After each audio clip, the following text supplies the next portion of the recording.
जी, हम फसाना अजाब का जो हिस्सा हमारे मतन में शामिल है उसका आगाज़ करते हैं। किस्सा बरादराने तमाम का मतलब जुड़वा भाई का शिकार को जानना, फिर शब को अंधेरे में दोनों जानवरों का फंस जाना, उनका खाना, एक ने सल्तनत पाई, दूसरे पर खराबी आई, फिर शहजादी पाकर भाई से मिला, खराबी आई, मुसीबत आई। मुराद ये कि दो जुड़वा भाई हैं जिन्होंने रात को दोनों परिंदों का शिकार हो जाना, फिर भाइयों में से एक ने सल्तनत बादशाहत हासिल की और दूसरे भाई पर मुसीबत आई, मगर जब शहजादी से मिला तो फिर उसके बाद भाई से मिलने का मौका मिला। जोगी दरवेश ने कहा, एक शहर में दो भाई थे, तमाम परवरिश यानी जुड़वा थे, परवरिश याफ्ता, तरबियत याफ्ता, नाजो नाम, लाड प्यार, रोजगार, पेशा, अच्छे खानदान से ताल्लुक थे, नेक अंदेशा, अच्छी फितरत रखने वाले थे, सवाए रिश्ता बरादरी, भाईचारे के रिश्ते के अलावा सर रिश्ता दोस्ती, आपस में दोस्ती बाहम, आपस में दोस्ती का भी रिश्ता था, मुस्तहकम था, मजबूत था। मगर दोनों की तबीयत मतवज्जे सैरो शिकार, हिम्मत मसरूफ सयाही दयार थी। मतवज्जे सैरो शिकार यानी उन्हें सैर करने का और शिकार करने का शौक था, हिम्मत वो इरादा रखते थे, स्याही सैर का, दयार जगह जगह की सैर का। एक रोज शिकार खेलने जंगल में जाते थे, हिरन सामने आया, छोटे भाई ने तीर लगाया, निशाना लगाया, कारी ना लगा, दुरुस्त ना लगा, हिरन कनौतियां उठा भागा, कान लपेट कर भागा। दोनों ने ताकुब किया, पीछा किया, तमाम दिन रवा दवा चलते चलते अफ्ताह खैजा गिरते पड़ते चले गए। करीब शाम बड़े भाई ने जो तीर मारा, हिरन डगमगा कर गिर गया। ये घोड़ों से उतरे, ज़िबा किया। दिन भर की दौड़ से घोड़े शल खुद भी मुजमहल हो गए थे। घोड़े शल यानी घोड़े भी थक गए थे, खुद भी मुजमहल हो गए थे, खुद भी शदीद थक चुके थे। तमाम रोज के बेदाना आब यानी सारे दिन का ना खाना खाया ना पानी पिया, भूख प्यास से बेताब बेचैन थे। लकड़ियां चुनकर पानी पहुंचाया, कबाब लगाए, ज़ाहिर है वो जो हिरन शिकार किया था उसको उन्होंने कबाब लगाए, बखूबी तमाम बड़े अच्छे से दोनों ने खाए। मगर उस रोज़ जो कैफियत और लज़्ज़त खुश कबाब में पाई, मुर्ग के ज़ेरे बिरयानी तरतराती कभी ऐसी ना देखी। तरतराती यानी घी में तैरती हुई मुर्ग की बिरयानी में भी वो लज़्ज़त उन्हें कभी ना मिली जो इस हिरन के गोश्त से उन्हें मिली। पानी पीते ही सुस्ती मालूम हुई, नशा सा चढ़ा उनको, ज़ाहिर थकावट हो गई थी, इस वजह से उन्हें अब खाना खा के पेट भर के सुकून आ गया, तो अब उन्हें गुनूदगी आ रही थी। रात भी हो गई थी, लेकिन शब माह पूरन मासी का चांद था, यानी 14वीं की रात थी। जंगल की फिजा सब्ज़ा नौरस्ता जा बजा, जंगल का माहौल था और हर तरफ नया नया सब्ज़ा उगा हुआ था। उन्होंने कहा, आज की शब इस सहरा में सैर कीजिए, यानी सुबह तक यहीं रुकते हैं।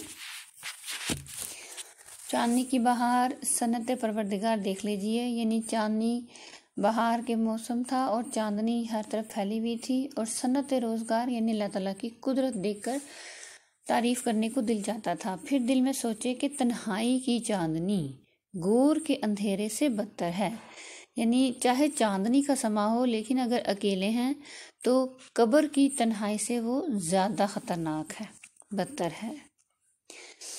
ये सच कहा है किसी ने। जब माह रूबरू में ना हो, माह रूबरू यानी चांद चेहरे वाला महबूब सामने ना हो, तो नूर नज़र में ना हो, तो आँखों की रोशनी बाकी नहीं रहती। अंधेरा उजाला आँखों में बराबर है, और रोशनी और अंधेरा एक की हालत कैफियत एक जैसी है। ये उसने महाव्रतन ये जुमला इस्तेमाल किया है कि मुराद यही है कि चांदनी रात चाहे कितनी भी हसीन है, लेकिन अगर तन्हाई में है, महबूब पास नहीं है, तो वो भी कब्र के अंधेरे से ज़्यादा बुरी है। नासिक ने शेर लिखा है नीचे, नासिक का हवाला दिया है रजब अली बेग सरूर ने। धूप बेहतर पर शब फ़िक़त की बदतर चांदनी, के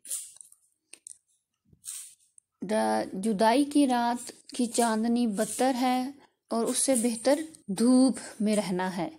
सायके के तौर से पड़ती है मुझ पर चांदनी, क्योंकि इस हालत में चांदनी भी बिजली की तरह कड़कड़ाती हुई हम पर पड़ती है। खैर, ये दोनों एक दरख्त सायादार चश्मे के करीब देख शतरंजी चांदनी तो हमरा ना थी। उन्होंने एक सायादार दरख्त देखा जो कि चश्मे के पास था, लेकिन शतरंजी दरी, जैसे चादरें और दरियां हम बिछाते हैं, और चांदनी चादर। ना उनके पास शतरंजी यानी दरी थी, ना चादर थी। साथ जीन पोश, जो घोड़े की जीन थी, उसको चांदनी के एवज, चांदनी के तौर पर के बदले में, चादर के बदले में बिछाकर चांदनी की सैर करने लगे, यानी 14वीं की चांदनी की का मंजर को लुत्फानंदोज उठाने लगे। बाग दौड़ से घोड़े अटका दिए। उन्होंने घोड़ों को दरख्तों से बांध दिया, उनकी बागों को। छोटा भाई बड़ा मतीन, ज़ीशूर, नुक्तासंज, दूरबीन था। छोटा भाई मतीन, संजीदा, ज़ीशूर, समझदार, नुक्तासंज, अक्लमंद, दूरबीन, दूरअंदेश था। बड़े भाई ने कहा, आज हम तुम्हारी अकल का इम्तिहान करते हैं, बताओ तो इस वक्त हमारे शहर का हमसे कितना फासला है और समत कौन सी है? दूसरे कबाब की लज्जत, पानी का मज़ा आज बहुत मिला, इसका सबब क्या था? यानी जो आज खाना खाया उसमें बड़ी लज्जत थी, आखिर इसकी क्या वजह है? छोटे भाई ने जवाब दिया, ये बातें सहल हैं, आसान है। शहर हमारा यहाँ से 100 कोस है, और दलील ये कि 12 तजर्बा किया है, मेरा घोड़ा तमाम दिन में 100 कोस इसी चाल में पहुँचता है। वो उसने फासला बताया 100 कोस का, और वजह ये बताई कि उसका घोड़े की चाल 100 कोस तक इसी हिसाब से चलती है, यानी जब वो थक जाता है या बेहाल हो जाता है फिर उसके चाल में फ़र्क आता है। तो यहाँ पर वो एक ही अंदाज से चला, तो इसका मतलब ये 100 कोस का रास्ता है। मेरा घोड़ा तमाम दिन 100 कोस इसी चाल में पहुँचता है, और सम सितारों से साबित है कि शुमाल है। सितारों के सम से उसने अंदाज़ा लगाया कि वो शुमाल की जानिब है। रहा खाने पीने का लुत्फ खिलाफ़े वक्त से था। खिलाफ़े वक्त से मुराद ये कि ज़ाहिर है सारे दिन के भूखे प्यासे थे और बेवक्त उनको अच्छा खाना मिला, तो इससे उस खाने की लज्जत दुबाला हुई।